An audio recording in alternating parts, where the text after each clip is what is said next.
नमस्कार बच्चों। तो आज हम लेके आए हैं मैथ्स के जो एमसीक्यूज़ या वेरी शॉर्ट क्वेश्चंस जो आपके एग्ज़ाम में आने वाले हैं उससे रिलेटेड।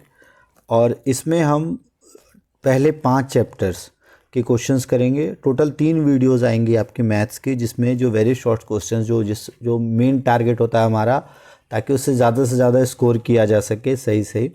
तो उसमें पहला चैप्टर है आपका HCF एंड LCM। तो उससे रिलेटेड क्वेश्चन अब हम स्टार्ट करते हैं। तो अब पहला क्वेश्चन देखो, इसमें क्या कहा गया है कि a number n when divided by 16 gives remainder 5 is the remainder when same number is divided by 8। कि आपको क्या कहा गया कि नंबर n है, जब उसको 16 से डिवाइड करते हैं तो रिमाइंडर 5 आता है। तो अगर 8 से डिवाइड करेंगे तो ऐसे क्वेश्चंस में क्या करना है कि सिंपलेस्ट नंबर ऐसा मान लो आप कोई भी नंबर को अगर 16 से डिवाइड करें और रिमाइंडर 8 आए तो सब रिमाइंडर 5 आए, तो पहला नंबर तो आपके दिमाग में आता है 21। तो पहला नंबर ही मान लो 21, उसको 8 से डिवाइड करो तो 21 डिवाइडेड बाय 8, तो 8 3 जा 24 होता है, 8 2 जा 16, बचा कितना 5। तो इसमें आंसर आ जाएगा 5। तो उस केस में भी रिमाइंडर 5 ही आएगा। ठीक है, तो इस तरह से ऐसे क्वेश्चंस आपको फटाफट कर लेने हैं। अगला क्वेश्चन देखो, इसको फिलहाल यहाँ से नेक्स्ट क्वेश्चन देखो। तो इसमें आ जाएगा आपका फर्स्ट क्वेश्चन का आंसर हो गया 5, तो ये आपका हो गया 5।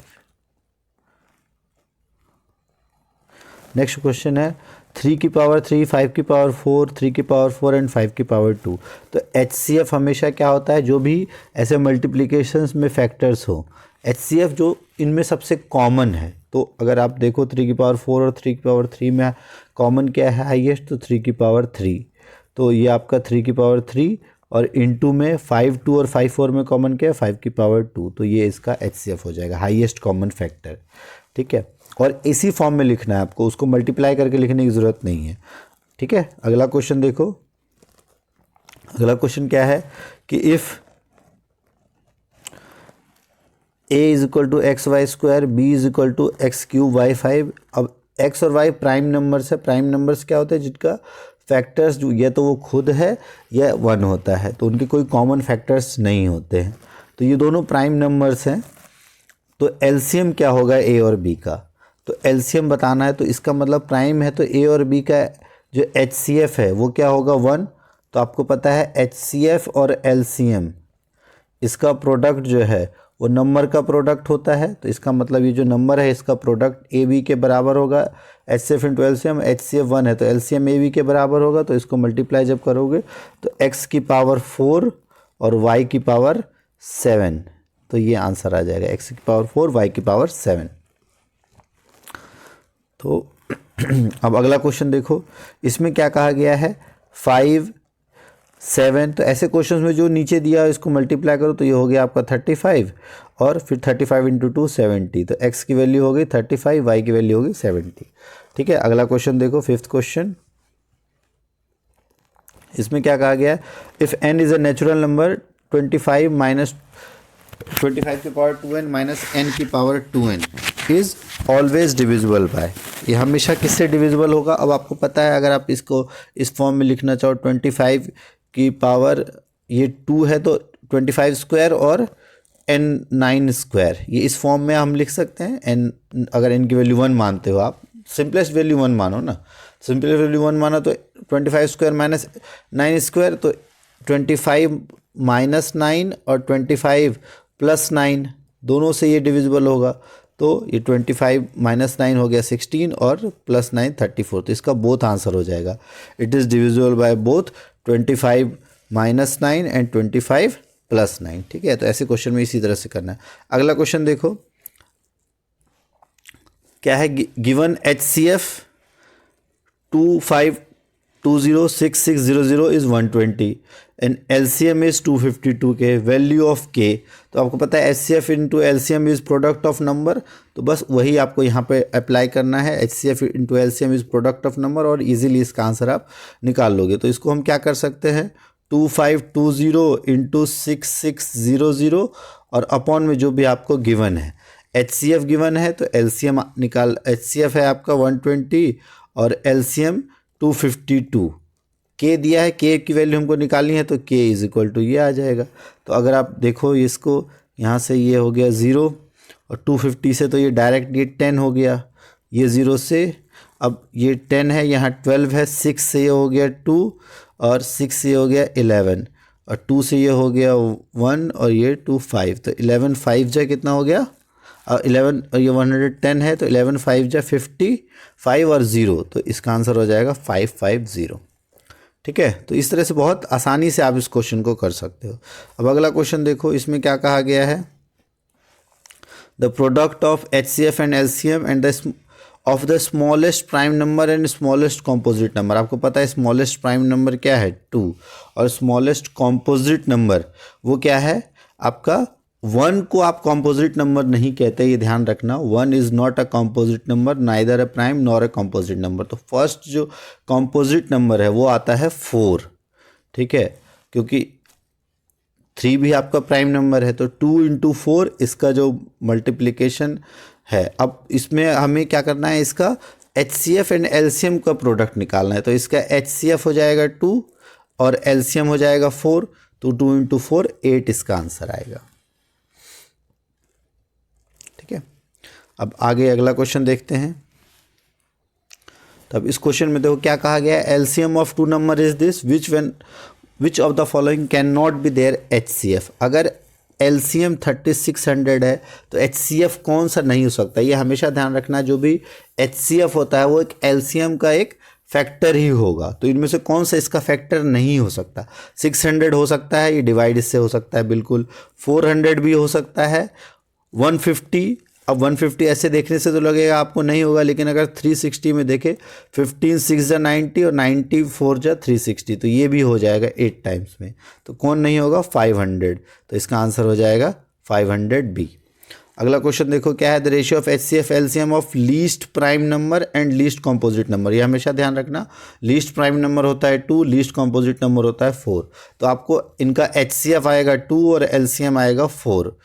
तो आपको क्या बताना है, इसका ratio between least prime number HCF and LCM। तो LCM 2 और ये 4, तो 2:4 1:2 आंसर आ जाएगा। अब नेक्स्ट क्वेश्चन है, द ग्रेटेस्ट नंबर। जब भी ग्रेटेस्ट है, ये ध्यान रखना, ग्रेटेस्ट जब भी पूछा जाए तो हमेशा उसमें HCF से रिलेटेड ही क्वेश्चन होता है। फिर भी क्वेश्चन हम पढ़ते हैं, क्या है, greatest number which divide both 30 and 80 leaving remainder 2 and 3 respectively. आपको ग्रेटेस्ट नंबर निकालना है जिसको विच डिवाइड बोथ, जो कि 30 और 80 दोनों को डिवाइड करता है और रिमाइंडर 2 और 3 रिस्पेक्टिवली देता है। अब इसमें देखो कौन सा नंबर आएगा। तो ऐसे क्वेश्चन में वैसे तो आप ऑप्शन से कर सकते हो, बट इस क्वेश्चन का करने का तरीका क्या होता है, रिमाइंडर इसमें से 2 बचना है, इसमें से 3, तो वो माइनस कर दो, तो 30 - 2 होगा 28 और 80 - 3 हो जाता है आपका 77। अब इन दोनों का आपको निकालना है क्या, HCF। तो ये 7 × 4, ये 7 × 11, तो इसका HCF दोनों का क्या हो जाएगा 7। ठीक है, तो इसका आंसर हो जाएगा B 7। आप चाहे तो ऑप्शन से भी कर सकते हो, बट जो प्रॉपर तरीका है वो है जो भी रिमाइंडर है उसमें से माइनस करो और फिर उसका HCF निकाल लो। नेक्स्ट है, the decimal number are. Decimal numbers होते हैं वो कैसे होते हैं, रैशनल, इर्रेशनल, रियल और इंटीजर। तो जो भी रैशनल नंबर हैं वो क्या होते हैं, they are real numbers. So जो decimal numbers are, they are real numbers.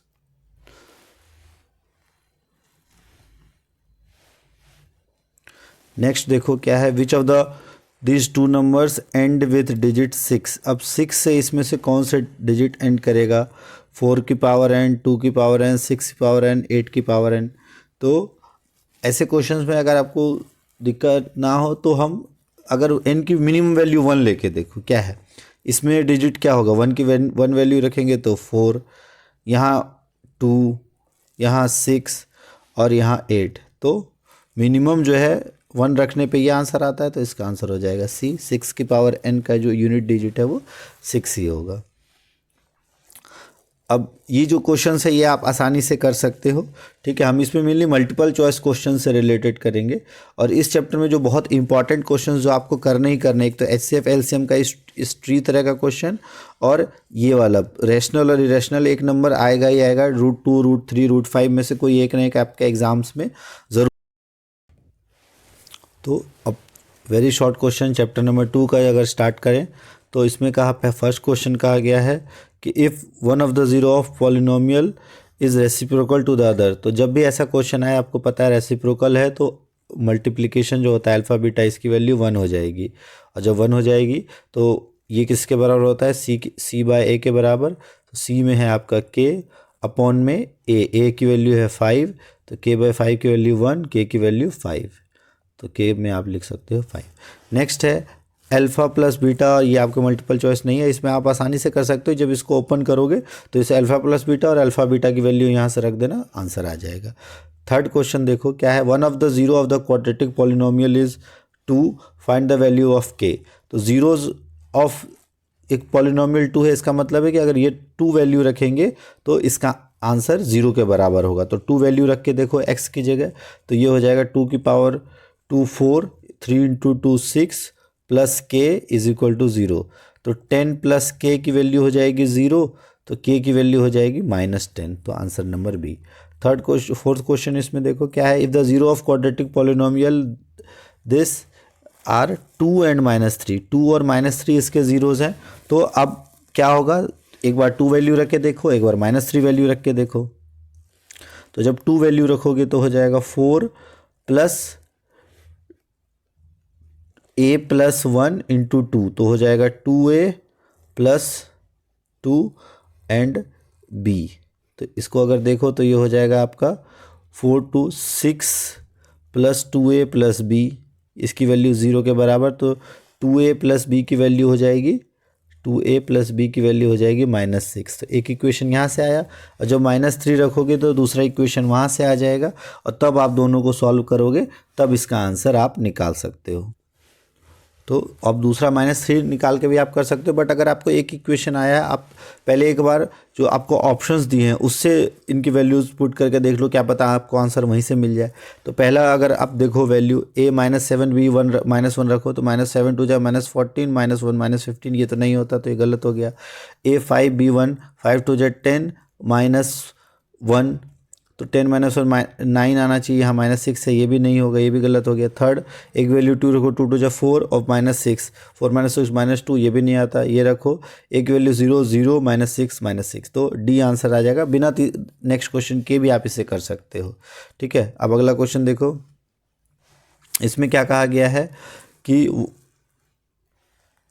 What should be added to the polynomial this so that 3 is 0 of this. तो जब भी ऐसा हो तो उस वैल्यू 3 रखो, और 3 रखने पे देखो क्या वैल्यू बच जाती है वो हम इसमें ऐड कर देंगे, या क्या वैल्यू नेगेटिव में रह पाती है देखते हैं। जब 3 3 जा 9 -3 5 जा 15 प्लस 4, तो अगर आप देखो तो ये हो जाएगा 13 -15, तो -2, तो इसमें हम क्या ऐड करेंगे, 0 के बराबर हो जाए, तो -2 में हम +2 ऐड करेंगे, तो इसका आंसर हो जाएगा 2।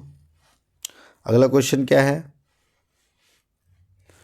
अगला क्वेश्चन है alpha and beta are the zeros of polynomial this if 1/α plus 1/β, कि इस पॉलिनोमियल के जीरोज है अल्फा प्लस बीटा, आपको 1/α और 1/β के बारे में बताना। अब आपको ये अगर आपको नहीं पता है तो आपको पता होना चाहिए, 1/α 1/β जब आप करोगे तो नीचे हो जाएगा α/β और ऊपर हो जाएगा alpha plus beta. Beta plus alpha को उल्टा हमने लिख दिया α/β, और α/β होता है -b/a अगर आपको पता हो, और जो अल्फ़ा बीटा होता है C/A, तो A से A वैसे कट जाएगा, तो जब भी ऐसा हो तो उसकी वैल्यू हो जाती है -b/c।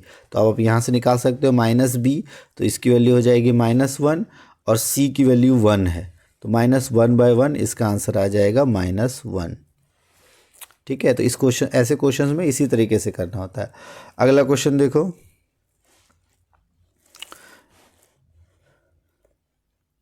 इसमें क्या कहा गया, number of polynomials having zeros -3 and -5, कि अगर 2 ज़ीरोज़ हैं तो कितने ऐसे पॉलिनोमियल्स हो सकते हैं, तो ऐसे बहुत सारे पॉलिनोमियल्स हो सकते हैं, तो बिल्कुल इनफाइनाइट नंबर ऑफ पॉलिनोमियल्स हो सकते हैं।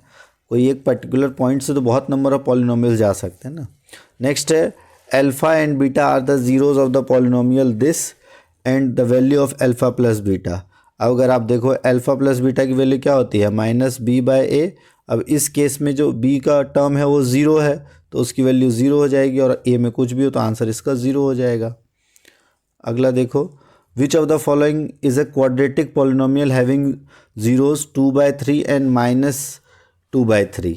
तो अब अगर आप इसमें ध्यान से देखो 2/3 और -2/3 दिया है, तो अगर हम जब भी ऐसे आंसर निकालना हो, आपको ज़ीरोज़ दिया है, तो एक हो जाएगा x -2/3 और एक x +2/3। तो इनको बस मल्टीप्लाई करना है, तो a + b a - b, तो इसका क्या हो जाएगा a² - b²। तो a² - b² क्या हो जाएगा x² और -4/9। तो x² - 4/9। अब इसको जब आप, और ये इसकी वैल्यू हो जाएगी 0 के बराबर, तो इसको आप ये भी लिख सकते हो 9x² - 4 = 0। तो 9x² - 4 से रिलेटेड आप उसमें कुछ भी ऐड करोगे, मल्टीप्लाई करोगे, वही आएगा, तो इसका आंसर हो जाएगा डी, 9x² - 4। नेक्स्ट है आपका क्वाड्रेटिक पॉलिनोमियल, ये दिया है जहाँ a की वैल्यू 0 ना हो और इस ग्राफ से रिप्रेजेंट कर रहा है, तो देन a क्या होगा। तो जब भी ऐसा पैराबोला बने, तो दो तरह के पैराबोला आपको इसमें ध्यान रखना है, एक जब अपर की तरफ बने और एक जब लोअर की तरफ बने। तो अपर की तरफ बनता है तो a की वैल्यू ग्रेटर देन 0, और अगर आपकी लोअर की तरफ बनता है तो a की वैल्यू लेस देन 0। तो इसका मतलब a इसमें एक नेगेटिव इंटीजर होगा, तो सी आंसर हो जाएगा। तो ये कुछ इंपॉर्टेंट चैप्टर नंबर 2 के MCQs है। अब चैप्टर नंबर 3 के करते हैं। अब ये चैप्टर नंबर के कुछ वेरी शॉर्ट क्वेश्चंस टाइप हम करेंगे, शॉर्ट आंसर्स टाइप क्वेश्चन। अब जैसे इसमें पहला क्वेश्चन है, line this = 2 and this = 1 are parallel. तो पैरेलल लाइन्स है तो आपको पता है उनका रेशियो जो है वो बराबर होता है और थर्ड के अनइक्वल होता है। तो आपको k की वैल्यू फाइंड आउट करनी है। तो 3/2 इसमें क्या हो जाएगा आपका, 3/2 = 2k/5, ठीक है, और इज़ नॉट इक्वल टू 1/2। तो अगर आप इसमें k की वैल्यू निकालो तो k की वैल्यू क्या हो जाएगी, 5 3 जा 15/4। तो k की वैल्यू 15/4। ओके, तो 15/4 आ जाएगा इसका आंसर। नेक्स्ट देखो आप, नेक्स्ट क्वेश्चन क्या है हमारा, x = a and y = b the solution of this. तो a - b 2 है, a + b 4 है, तो ऐसा a की वैल्यू आती है 3 और 1, 3 - 1 2, 3 + 1 4, तो a और b की वैल्यू 3 और 1 हो जाएगी। अगला क्वेश्चन है, pair of linear equation which has unique solution this x2 y - 3। तो कुछ नहीं है, आपको बस वैल्यू फटाफट रख के और आंसर निकाल देना है, x की वैल्यू 2 y की वैल्यू -3 रख के, और वो जो सॉल्व हो रहा है। तो अगर x की वैल्यू 2 y 3 रखोगे तो ये आंसर सॉल्व नहीं हो रहा है, क्यों, क्योंकि 2 और -3 -1 आना चाहिए, ये नहीं होगा। 2x + 5y, तो 2 2 जा 4 प्लस 5 3 जा 15, तो 4 - 15 आपका -11 के बराबर आ रहा है। तो ये नेक्स्ट इसमें भी अप्लाई करो, 2 2 जा 4 माइनस ऑफ माइनस, तो 3 3 जा 9, 4 और 9, 2 2 जा 4 एंड 3 3 जा 9, 9 और 4 13, तो ये नहीं हो रहा, तो ये भी नहीं होगा। नेक्स्ट आओ इस पे, तो ये तो ऊपर वाला हमारा मिल ही रहा था, सेम है, अब इस पे अप्लाई करो, 4x 4 2 जा 8 और 10 3 जा -30, तो 8 - 30 -22, तो ये हमारा सही है, तो ऑप्शन नंबर सी सही है। अगला है, area of triangle found by line x 3 y 4 and x = y। तो x = y आपको पता है कैसा होता है, जब वो बिल्कुल स्ट्रेट जा रहा है, x = 3 और y = 4। तो यहाँ पे 4 वैल्यू और यहाँ पे आपकी 3 वैल्यू, ये x = 3 का ग्राफ हो जाएगा, ये y = तो इस तरह का आपको, ये मेनली इस तरह का बनेगा 3 4 5। तो एरिया क्या हो जाएगा, एक राइट एंगल ट्राइंगल 3 और 4, और इसका हो जाएगा 6, जो राइट एंगल ट्राइंगल का हाफ बेस इंटू हाइट, तो आप आसानी से 3 4 जो 12 का हाफ 6, ठीक है। मल्टीपल चॉइस में अब देखते हैं, सिक्स क्वेश्चन क्या है, का pair of linear equations in two variables is consistent, कि जो पेयर ऑफ लीनियर इक्वेशन है दो वेरिएबल में कंसिस्टेंट है, then the lines represent by two equation. तो कंसिस्टेंट का मतलब होता है ओनली वन सॉल्यूशन, और वो हमेशा क्या होती है, इंटरसेक्टिंग। नेक्स्ट है for 2x + 3y = 4 y can be right in terms of x। तो ये तो आप आसान, अगर x के टर्म्स में लिखना हो तो 4 - 2x/3, बहुत आसान है ये। अगला है one of the common solution of ax + by = c and y axis, कि एक तो ये और y एक्सिस, तो y एक्सिस पे x की वैल्यू होती है 0, तो अब x की वैल्यू अगर आप 0 रख देते हो इस केस में, तो y = क्या हो जाएगा, तो y की वैल्यू क्या हो जाएगी, -c/b। तो -c/b y की वैल्यू किस में है, तो ये वाला, तो 0 एंड -c/b। अगला क्वेश्चन देखो, इसमें क्या कहा गया है, इफ़ ax + by c है, lx + my n है और इसका एक यूनिक सॉल्यूशन है, तो आपको बताना है कोफिशिएंट क्या होगा। तो जब भी ऐसे क्वेश्चन हो, जब यूनिक सॉल्यूशंस हैं, तो यूनिक सॉल्यूशंस का क्या मतलब होता है कि फर्स्ट का रेशियो मीन्स जो आपका a/l is not equal to b/m। तो अगर आप करोगे तो am is not equal to bl, तो lb, यस दिस वन।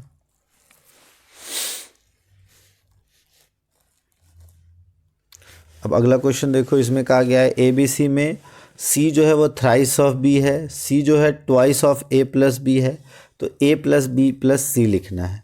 तो C की जगह हम थ्राइस ऑफ B लिख सकते हैं।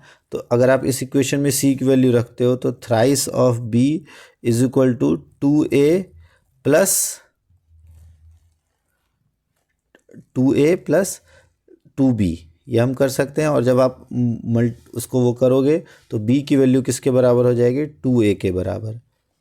ठीक है, तो अब आप अगर हम देखें तो a + b + c को जब आप वैल्यू आउट करो तो a + b की जगह आप क्या रख सकते हो, b की जगह रख सकते हो 2a, और c की जगह हमने रखा 3b, तो एक b की जगह 2a है तो 3b की जगह हो जाएगा 6a, तो 6 to 8 और एक 9a, 9a की 6a 6 to 9a की वैल्यू टोटल हो जाएगी किसकी, 360 के बराबर, और a की वैल्यू हो जाएगी 40। तो a की वैल्यू 40 इसमें से किस किस में कहा गया है, आपको a b c बताना है। ठीक है, तो ये 3 2 जा 6, 6 और 2 8, 8 और 1 9, तो 9 4 40 आना चाहिए इसका आंसर। तो नहीं, यहाँ पे 360 नहीं आएगा, 180 आएगा, ट्राइंगल है ना, यहाँ पे हमारा थोड़ा सा गलत हो रहा था। 180 और a की वैल्यू हो जाएगी इसमें 20, तो a की वैल्यू 20, b की वैल्यू 40 और 120, तो ये आंसर आ जाएगा। इसको वैसे अगर आप देखो, अगर आप थोड़ा सा इस क्वेश्चन को ध्यान से देखो, तो इसमें अगर आप क्वेश्चन थोड़ा पढ़ो, क्या कहा गया है, c = 3b, तो पहले इसी को वेरीफाई कर लो किस किस में अवेलेबल है या नहीं, तब हम आगे बढ़ेंगे। तो c = 3b इसमें है, नहीं है, इसमें है, नहीं है, इसमें है, नहीं है, बस इसी में पॉसिबल है, तो यहीं फिनिश। इसी तरह से कर सकते हो। MCQs क्वेश्चन ज़रूरी नहीं है आप सॉल्व करो, उसको करने के और भी तरीके होते हैं। सॉल्व करने का इसलिए मैंने बताया कि आपका एग्जाम में कैसे करोगे अगर ये MCQ में नहीं आया, बट MCQs जब भी आए तो उसमें आप टाइम थोड़ा कम बचाओ, थोड़ा सा स्मार्ट तरीके से करोगे तो जल्दी होगा क्वेश्चन। ठीक है, तो ये इस चैप्टर 3 के MCQs थे। अब करते हैं चैप्टर